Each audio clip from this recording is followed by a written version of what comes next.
On the night of her 17th birthday, J.B. Beasley should have been driving home with her best friend, Tracie Hawlett. Instead, somewhere along a quiet Alabama road, their journey came to an abrupt and terrifying end. By sunrise, two families would be living every parent's worst nightmare, and an entire community would be asking the same haunting question. How could two teenagers simply vanish on the way home? The investigation that followed uncovered hundreds of leads, countless rumors, and years of unanswered questions. Detectives chased every promising clue they could find, yet the truth remained just out of reach. As the months became years, hope slowly gave way to uncertainty, and one of Alabama's most heartbreaking mysteries seemed destined to remain unsolved forever. But hidden among the evidence collected in 1999 was a silent witness, one that couldn't reveal its secrets at the time. Decades later, advances in forensic science would breathe new life into the investigation, exposing a trail that generations of detectives had refused to abandon. The case that time almost buried was suddenly alive again. What really happened during those final moments? Why did it take nearly 24 years to identify the person prosecutors said was responsible? And would the long-awaited search for justice finally bring peace to the families, or leave them with even more painful questions than answers?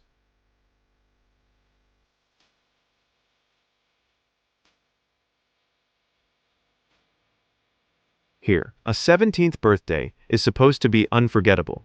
It ought to be a milestone filled with laughter, friends, and dreams about the future. For J.B. Beasley, July 31st, 1999, began exactly that way. She had every reason to smile. She and her best friend, Tracie Hawlett, had made plans to celebrate together before returning home to their families. Neither girl knew that before sunrise, an entire community would begin searching for them. And neither family could have imagined that the answers they desperately needed would remain hidden for nearly 20 years. Their case would become one of Alabama's most haunting cold cases. Hundreds of interviews, thousands of investigative hours, false confessions, rumors that spread across the state, and ultimately, a scientific breakthrough that transformed a mystery into a courtroom prosecution. But before they became victims, they were simply two best friends enjoying the last summer before their senior year of high school. This is the story of J.B. Beasley and Tracie Hawlett, two young women whose lives and whose futures were forever intertwined. Before we go any further, I'd like to ask one small favor. If you believe every victim deserves to be remembered and every unanswered question deserves to be explored, please subscribe to the channel. Here, we don't just tell crime stories, we honor lives, examine the evidence, and revisit the cases that history tried to forget. Your support helps keep these stories alive. Now, let's return to the investigation. In the summer of 1999, Dothan was a growing city in southeastern Alabama, known for its close-knit neighborhoods, Friday night football, church gatherings, and families who looked after one another. Teenagers spent weekends cruising familiar roads, meeting friends, attending outdoor parties, or gathering at local restaurants. Parents expected their children to call if they were running late. It was the kind of community where people believed they knew their neighbors. Serious crimes happened elsewhere. Not here, not to local high school students. That belief would be shattered before the weekend was over. J.B. Hilton Green Beasley had just turned 17 years old. Friends described her as energetic, outgoing, and full of life. She loved dancing. She participated in school activities. She enjoyed spending time with friends and embraced life with the excitement that often comes with being on the edge of adulthood. She was looking forward to her senior year at Northview High School. Graduation wasn't far away. Neither were college, new experiences, and the countless possibilities that young people naturally imagine for themselves. To her family, she wasn't simply celebrating another birthday. She was celebrating another step toward adulthood, a future they couldn't wait to watch unfold. Standing beside J.B. through nearly every important moment was her best friend, Tracie Jean Hawlett. Also 17, Tracie possessed a quieter personality, but those closest to her knew her as thoughtful, loyal, and deeply caring. Life had already asked much of her. She lost her father when she was only 4 years old, a loss that strengthened the bond she shared with her mother and family. Friends often describe teenage friendships as temporary. J.B. and Tracie proved otherwise. They trusted one another. They laughed together. They celebrated life's milestones together. And on July 31st, 1999, there was nowhere Tracie would rather have been than beside her best friend on her birthday. Neither family could have imagined that this ordinary night together would become their final memory. As evening arrived, excitement filled the air. The girls planned to attend a birthday gathering near Headland, Alabama, using JB's family's black Mazda sedan for the trip. There was nothing unusual about the plan. Teenagers gathering with friends on a summer evening was a familiar sight across southeast Alabama. Parents expected them to enjoy themselves, then come home. The drive should have been simple, but somewhere along the way, something went wrong. The girls missed their route. Instead of arriving where they intended, they found themselves in Ozark, a town they hadn't planned to visit. In 1999, there were no smartphone maps, no GPS navigation. If you became lost, you relied on paper maps or the kindness of strangers willing to point you in the right direction. That is exactly what JB and Tracie tried to do. Late that evening, the girls stopped at a convenience store in Ozark to ask for directions. Wanting to reassure her family, Tracie used a payphone outside the store to call her mother. The conversation lasted only a short time. Tracie calmly explained that they had become lost. She said they had received directions and were heading home. Nothing about her voice suggested panic. Nothing indicated that she believed they were in danger. Before hanging up, mother and daughter exchanged the words families speak every day without realizing how precious they are. "I love you." Those would be the last words Carol Roberts ever heard from her daughter. Investigators later determined this phone call occurred at approximately 11:35 p.m., making it one of the final confirmed moments anyone knew the girls were safe. As midnight passed, both families expected to hear a car pull into the driveway. Instead, silence. Hours slipped by. The girls didn't arrive. At first, there were reasonable explanations. Perhaps they had stayed longer with friends. Perhaps they had taken another wrong turn. Perhaps they had experienced car trouble somewhere along the highway. But by morning, those comforting possibilities had disappeared. Neither teenager had returned home. Both families contacted law enforcement. Almost immediately, officers began treating the disappearances with urgency. The girls had called to say they were on their way home. Somewhere between that payphone in Ozark and their front doors in Dothan, they had vanished. News traveled quickly across southeast Alabama. Parents checked on their own children. Friends began calling one another. Volunteers prepared to help search if needed. No one wanted to believe that two respected high school students could simply disappear after making a routine drive home. Investigators started retracing every mile of the girls' expected route. They contacted businesses, interviewed witnesses, and searched for any sign of the black Mazda. Everyone hoped they would find two frightened teenagers waiting beside a disabled vehicle. Instead, investigators were about to discover something that would forever change Alabama criminal history. Every missing person investigation begins with hope. Every homicide investigation begins with a promise. A promise that the victim's story will be told. A promise that the evidence will be protected. A promise that those responsible will one day be identified. For the investigators assigned to J.B. Beasley and Tracie Hawlett's case, they had no way of knowing that keeping that promise would require nearly 2 decades. Some detectives would retire before answers came. Others would inherit the investigation years later, but all of them shared the same goal: to bring justice to 2 young women whose only plan that night had been to celebrate a birthday. The first hours of every missing person investigation are filled with hope. Investigators tell themselves there must be a reasonable explanation. Perhaps the vehicle broke down. Perhaps the driver became lost. Perhaps there was simply a misunderstanding. That hope stayed alive throughout the morning of August 1st, 1999. Families waited for the phone to ring. Friends expected the girls to walk through the front door with an explanation for the worry they had caused. Instead, a police officer made a discovery that would leave an entire community in shock. Shortly after daybreak, an Ozark police officer patrolling a rural area noticed a black Mazda parked near an intersection on Herring Avenue, not far from US Highway 231. At first glance, it looked abandoned. The engine was no longer running. The vehicle wasn't damaged. There were no obvious signs of a crash. But something felt wrong. As the officer approached, he looked through the windows. Inside sat two teenage girls. For a brief moment, there was hope that perhaps they were asleep after a long night. But what the officer discovered next would shock an entire community. Before we continue, if you believe every victim deserves to have their story remembered, consider subscribing. That hope disappeared almost instantly. The officer immediately recognized that this was no ordinary vehicle stop. He secured the area and requested additional law enforcement personnel. Within minutes, the quiet country road transformed into an active homicide scene. The search for two missing girls had come to a heartbreaking end. Investigators from the Ozark Police Department, the Dale County Sheriff's Office, the Alabama Bureau of Investigation, and forensic specialists arrived to begin processing the scene. The first priority was preserving every possible piece of evidence. The vehicle was photographed from every angle. Measurements were taken, the surrounding roadway was examined carefully. Investigators searched nearby fields, ditches, and wooded areas for anything that might explain what had happened during the previous night.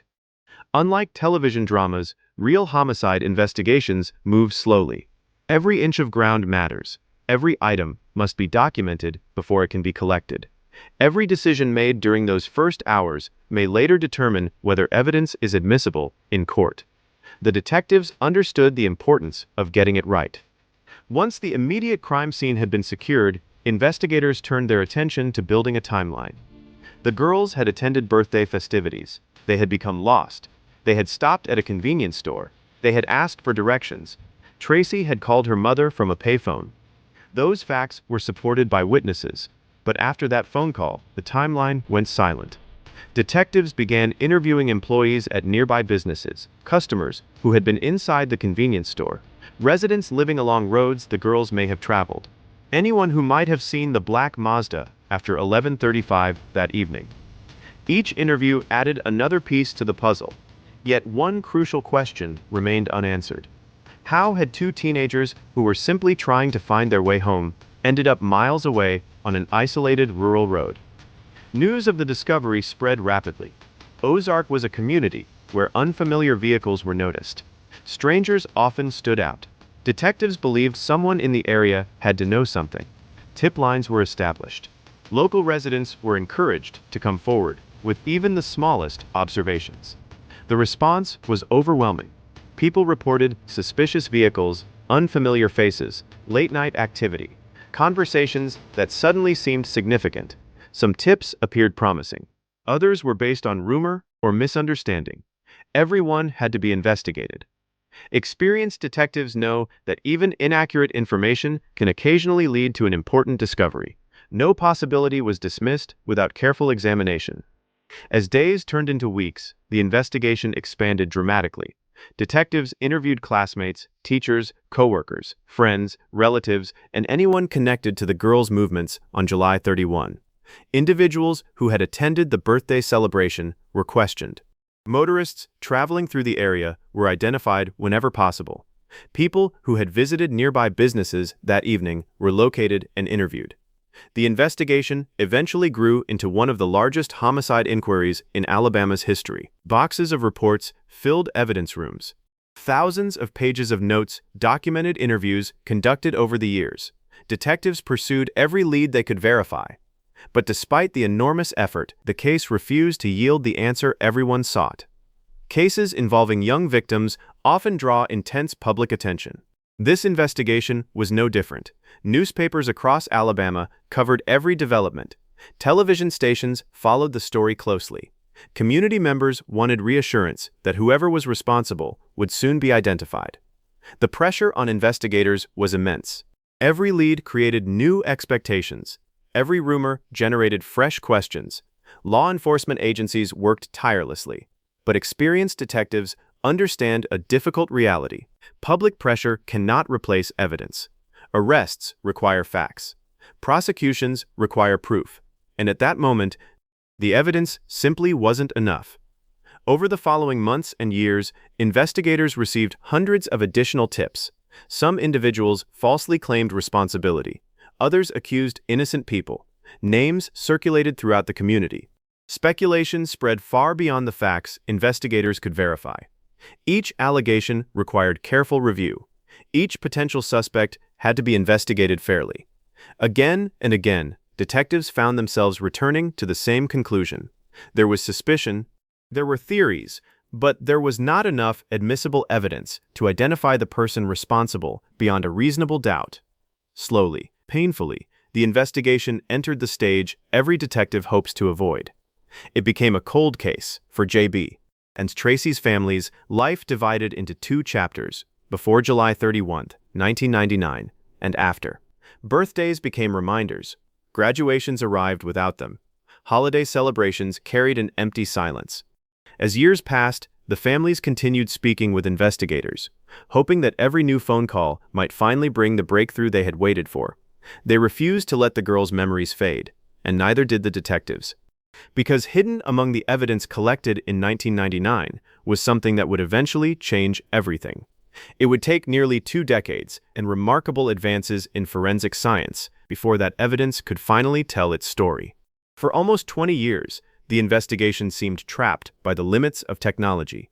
Then a new generation of detectives reopened the evidence using techniques that didn't exist when J.B. Beasley and Tracie Hawlett were killed. What they uncovered would identify a suspect, lead to an arrest, and ultimately bring one of Alabama's most notorious cold cases into a courtroom at last. Cold cases are often described as investigations that have gone silent, but that's rarely true. Behind the scenes, detectives continue reviewing files. Forensic scientists continue developing new methods. Evidence technicians continue preserving materials that may one day reveal something previously impossible to detect. That was exactly what happened in the murders of J.B. Beasley and Tracie Hawlett. For nearly 20 years, investigators believed the answer was somewhere inside the evidence collected in August 1999. They simply needed science to catch up. When it finally did, everything changed. Although public attention naturally faded over time, law enforcement never officially stopped investigating. The case remained active. Boxes containing reports, photographs, forensic evidence, witness statements, and laboratory findings were carefully maintained. New detectives inherited the file from those who had worked the investigation before them. Each generation approached the evidence with fresh eyes.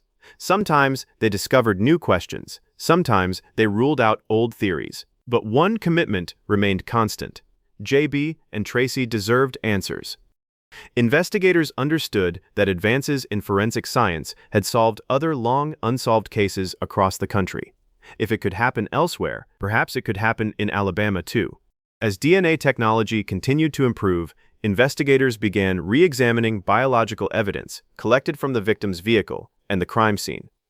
Evidence that had been carefully preserved in 1999 was submitted for more advanced testing than had been possible during the original investigation.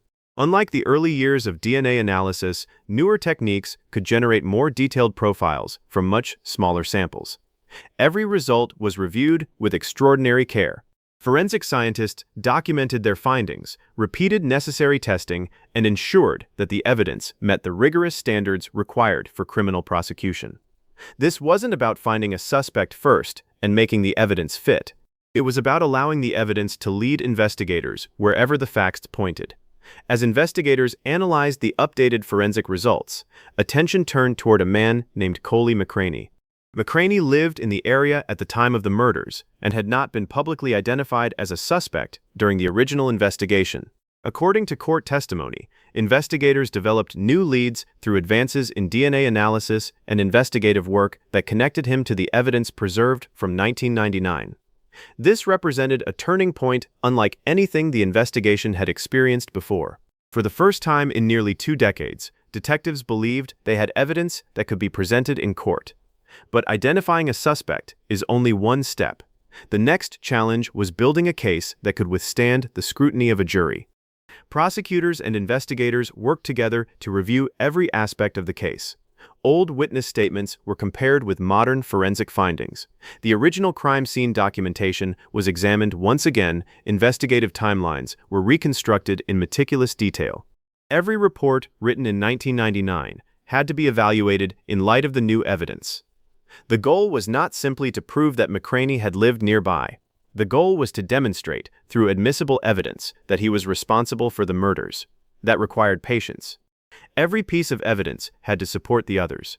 Every conclusion had to be grounded in facts, because after 20 years, investigators knew there would be no room for error. In November 2019, law enforcement officers arrested Coley McCraney and charged him with the capital murders of J.B.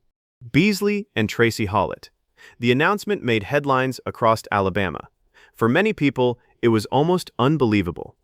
A case that had haunted the state since 1999 finally had a defendant. For the victims' families, the news brought a mixture of relief and renewed emotion. The arrest did not erase 20 years of grief, but it did offer something they had waited decades to hear. Someone would finally stand before a court and answer the charges.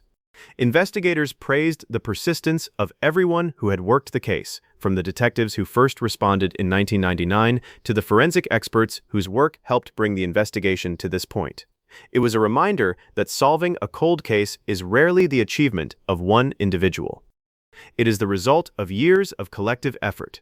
Following the arrest, the case entered the legal system. McCraney appeared in court, where prosecutors formally outlined the capital murder charges. As required under the American justice system, he was presumed innocent unless proven guilty beyond a reasonable doubt. The defense prepared to challenge the prosecution's evidence. Prosecutors prepared to explain the DNA findings, investigative timeline, and forensic conclusions to a jury. Because the investigation had lasted nearly 20 years, pretrial proceedings took time. Attorneys filed motions, evidence was reviewed, experts prepared to testify. The court carefully considered legal issues surrounding forensic evidence collected decades earlier. Only after those matters were resolved could the case move toward trial. For J.B.'s and Tracie's loved ones, the arrest reopened emotions they had carried since 1999. Some had spent years wondering whether this day would ever come. Others had feared they might never see anyone held accountable. Now, they prepared to sit inside a courtroom and hear evidence that investigators had spent 2 decades assembling. It would not be easy. They would revisit painful memories. They would hear difficult testimony, but they also knew that this was the closest the case had ever come to justice. After 20 years of investigation, the courtroom doors finally opened. Over the coming days, jurors would hear testimony from detectives, forensic experts, and witnesses as prosecutors laid out the case against Coley McCraney. The defense would challenge that evidence, raising questions about the reliability of a decades-old investigation. For nearly 24 years, the names J.B. Beasley and Tracie Hawlett had appeared in newspaper headlines, television reports, and cold case documentaries. Now, for the first time, they would become the focus of a criminal trial. Inside the Dale County courtroom, 2 families took their seats.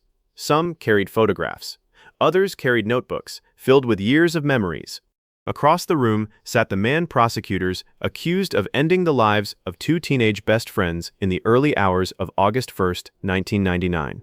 For investigators, this was the moment they had spent decades preparing for.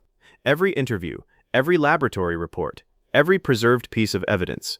Everything now depended on whether the prosecution could prove its case beyond a reasonable doubt. Prosecutors charged Coley McCraney with 4 counts of capital murder under Alabama law. The charges reflected the legal theory that the murders were committed during the course of other serious felonies, making them eligible for capital prosecution. Although the trial involved complex legal issues, the central question presented to the jury was straightforward. Did the evidence prove beyond a reasonable doubt that Coley McCraney was responsible for the murders of J.B. Beasley and Tracie Hawlett? The burden rested entirely on the prosecution. McCraney entered a plea of not guilty, and the presumption of innocence remained in place throughout the proceedings. During opening statements, prosecutors told jurors that this case was built on science, careful investigation, and persistence. They explained that although the murders occurred in 1999, advances in DNA technology had allowed investigators to examine evidence in ways that simply weren't possible during the original investigation. Forensic experts testified about biological evidence collected from the victim's vehicle and preserved for more than 2 decades. They explained the testing procedures, laboratory safeguards, and quality control measures used before reaching their conclusions. Investigators also described the extensive work conducted over the years. Hundreds of interviews, thousands of investigative hours, repeated reviews of physical evidence. The prosecution argued that when all of the evidence was considered together, not in isolation, it pointed to one person, Coley McCraney. Defense attorneys challenged the prosecution's conclusions on several fronts. They questioned the reliability of evidence collected decades earlier and argued that the passage of time created unavoidable difficulties. Memories fade, witnesses become unavailable. Physical evidence must withstand years of storage before it reaches a courtroom. The defense urged jurors to carefully examine every piece of forensic testimony, rather than accepting conclusions at face value. Throughout the trial, defense counsel emphasized the high legal standard required for conviction. Their role was not to prove an alternative theory. Their role was to determine whether the prosecution had eliminated reasonable doubt. This adversarial process is a fundamental part of the American justice system, ensuring that every defendant receives a fair trial. Some of the trial's most important testimony came from forensic specialists. Rather than relying on speculation or rumor, these witnesses explained the scientific methods used to analyze evidence preserved since 1999. Jurors heard detailed testimony about DNA analysis, laboratory procedures, evidence handling, and the steps investigators took to verify their findings. The prosecution sought to demonstrate that the forensic evidence was reliable, carefully documented, and supported by the broader investigation. The defense cross-examined these experts extensively, asking questions designed to test the strength of their conclusions. For the jurors, understanding this testimony would become central to evaluating the case. Veteran investigators also took the witness stand. Some described the original crime scene in 1999. Others explained how the investigation evolved over the following 2 decades. They spoke about the hundreds of leads pursued, the numerous individuals interviewed, and the challenges of investigating a crime that remained unsolved for so many years. Perhaps the most striking aspect of their testimony was not a dramatic revelation. It was the consistency of the investigative effort. Despite changing personnel, advancing technology, and the passage of time, the case never truly stopped moving forward. Each generation of detectives built upon the work of those who came before. After weeks of testimony, attorneys delivered their closing arguments. Prosecutors asked jurors to consider the totality of the evidence. The defense reminded them that the burden of proof remained with the state and urged careful consideration of every unanswered question. The judge then instructed the jury on the applicable law. Jurors retired to deliberate. For the families, the weight felt familiar. They had spent nearly 24 years waiting for answers. Now, every passing hour inside the jury room carried enormous weight. No one could predict what the verdict would be. When the jury returned to the courtroom, the room fell silent. One by one, the verdicts were read. Guilty. On all 4 counts of capital murder, the jury found Coley McCraney guilty. For J.B. Beasley's family and Tracie Hawlett's family, emotions were overwhelming. Some quietly wept, others embraced. The verdict could never restore the lives that had been taken, but it represented something they had pursued for nearly a quarter of a century: accountability through the justice system. With the jury's verdict delivered, only one major decision remained.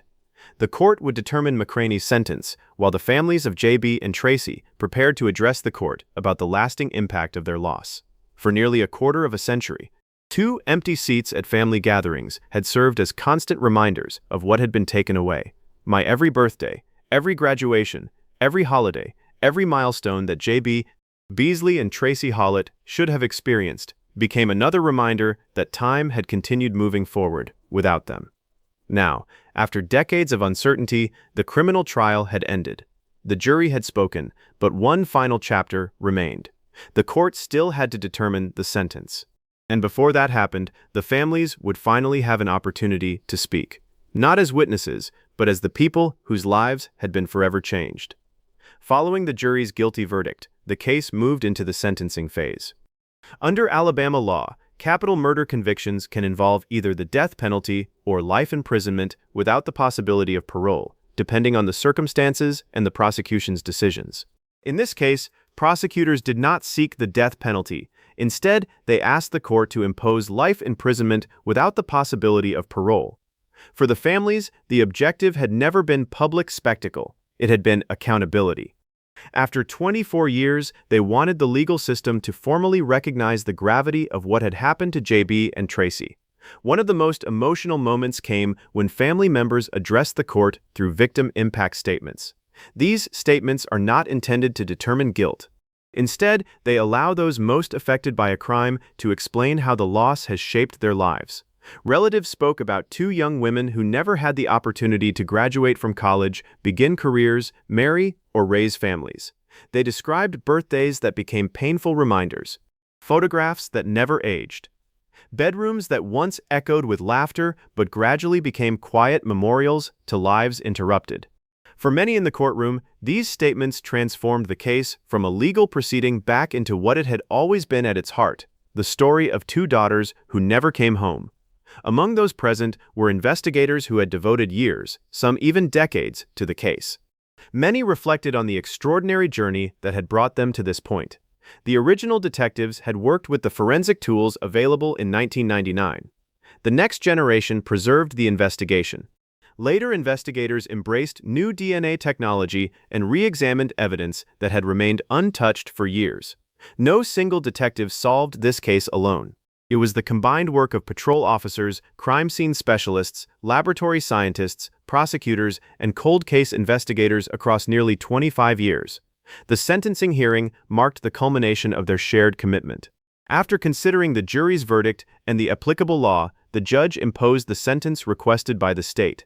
Coley McCraney was sentenced to life imprisonment without the possibility of parole for the murders of J.B. Beasley and Tracie Hawlett. The sentence ensured that he would remain in prison for the rest of his life. For the court, the proceedings had reached their conclusion. The legal process was complete. For the families, however, the emotions were far more complex. A sentence, even one carrying the most severe punishment available in the case, could never restore the futures J.B. and Tracie had been denied. Justice had been served through the courts. Healing was something entirely different. The verdict and sentence resonated throughout Alabama. For years, residents had wondered whether the case would ever be solved. Many had watched television specials, followed newspaper reports, and hoped that advances in forensic science might one day provide answers. Now, they had. The resolution of the case also renewed public appreciation for the value of cold case investigations. It demonstrated that even when decades pass, careful evidence preservation and scientific progress can still produce meaningful results. The passage of time may complicate an investigation. It does not necessarily prevent justice. The murders of J.B. Beasley and Tracie Hawlett left a lasting mark on Alabama law enforcement. The investigation became an example of why agencies continue investing resources in unsolved homicides, even many years later. It also highlighted the growing importance of forensic DNA analysis in modern criminal investigations. Most importantly, it reminded communities that every unsolved case represents real people whose families continue waiting for answers. Cold cases are not simply old files stored in evidence rooms. They are unfinished promises. Promises investigators continue working to keep. Some cases are remembered because they were solved quickly. Others are remembered because they challenged investigators for years. The murders of J.B. Beasley and Tracie Hawlett belong to a different category. They are remembered because two families refused to let their daughters be forgotten, because investigators refused to give up, because evidence, carefully preserved in 1999, eventually spoke when science was finally ready to listen, and because even after 24 years, the pursuit of justice proved stronger than the passage of time. As true crime audiences, it's easy to remember the investigation, the courtroom, the forensic breakthroughs, the headlines. But before any of that, there were two teenage girls enjoying the final days of summer. J.B. Beasley had just celebrated her 17th birthday. She looked forward to her senior year, graduation, and the opportunities that lay ahead. Tracie Hawlett shared those same hopes. She was a loyal friend whose quiet strength and kindness left a lasting impression on those who knew her. Their friendship was genuine. They trusted each other. They laughed together. And on the night they disappeared, they were simply doing what countless teenagers across America have done, driving home after spending time with friends. That is how they deserve to be remembered, not only as victims, but as daughters, friends, students, young women with futures that mattered. One of the defining features of this case was the unwavering commitment shown by investigators across multiple generations. The officers who responded in August 1999 preserved the crime scene with care. Crime scene technicians documented every detail. Laboratory scientists safeguarded evidence that would later become critical. Cold case investigators reopened files others might have considered impossible to solve. Prosecutors carefully assembled a case capable of standing up in court decades later. No single breakthrough solved this investigation. Justice was achieved because each generation built upon the work of the one before it. That continuity is one of the greatest strengths of modern cold case investigations. The Beasley-Hawlett investigation also demonstrates how dramatically forensic science has changed over the past few decades. Evidence that could not provide definitive answers in 1999 became enormously valuable years later. Advances in DNA technology allowed investigators to revisit old evidence with new tools and fresh perspectives. Yet technology alone did not solve this case. Science can identify connections. Investigators still have to verify timelines, interview witnesses, review records, follow legal procedures. Present evidence in court. Justice is achieved when careful detective work and reliable science work together. Every true crime case offers an opportunity to reflect, not to assign blame, but to consider practical ways communities can support one another. J.B. and Tracie's story reminds us of several important principles. If travel plans change unexpectedly, letting family or trusted friends know where you are can be helpful. When possible, meeting in well-lit public locations and maintaining communication with those expecting your arrival can provide additional reassurance. Communities also play an important role. People who notice unusual situations, share credible information with investigators, or check on loved ones contribute to safer neighborhoods. None of these measures guarantee safety. Responsibility for crime always rests with the offender. But awareness, communication, and community support can make a meaningful difference. Perhaps the most enduring lesson from this case is one of hope. Across the United States, thousands of families continue waiting for answers in unsolved homicide investigations. Some have waited 5 years. Others have waited 50. The story of J.B. Beasley and Tracie Hawlett reminds us that cold cases are not abandoned cases. Investigators continue reviewing evidence. Forensic technology continues advancing. New witnesses sometimes come forward. What seems impossible today may become possible tomorrow. For families still searching for answers, that hope matters. Nearly 25 years after their lives were cut short, J.B. Beasley and Tracie Hawlett continue to be remembered throughout Alabama. Not simply because of the tragedy, but because of who they were.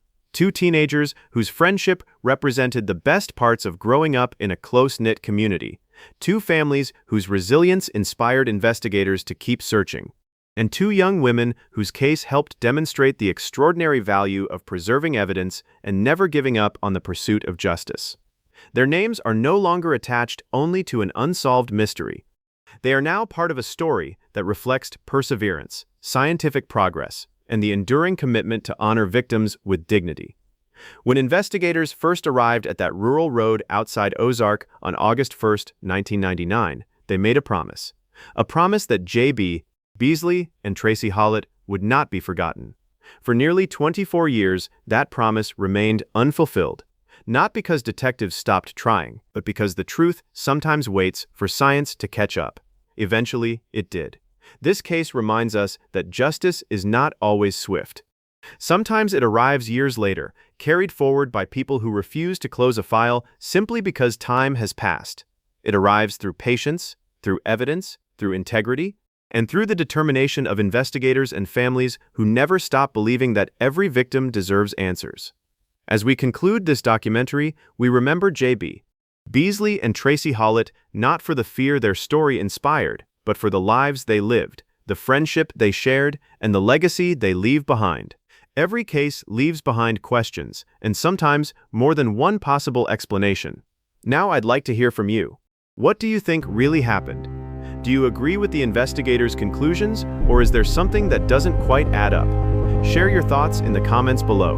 I read as many of them as I can, and some of the best discussions happen there. If you enjoy deeply researched true crime documentaries that treat every victim's story with the care and respect it deserves, consider subscribing and turning on notifications so you never miss a new investigation. And here is another gripping case filled with twists, unanswered questions, and shocking revelations. I'll see you there.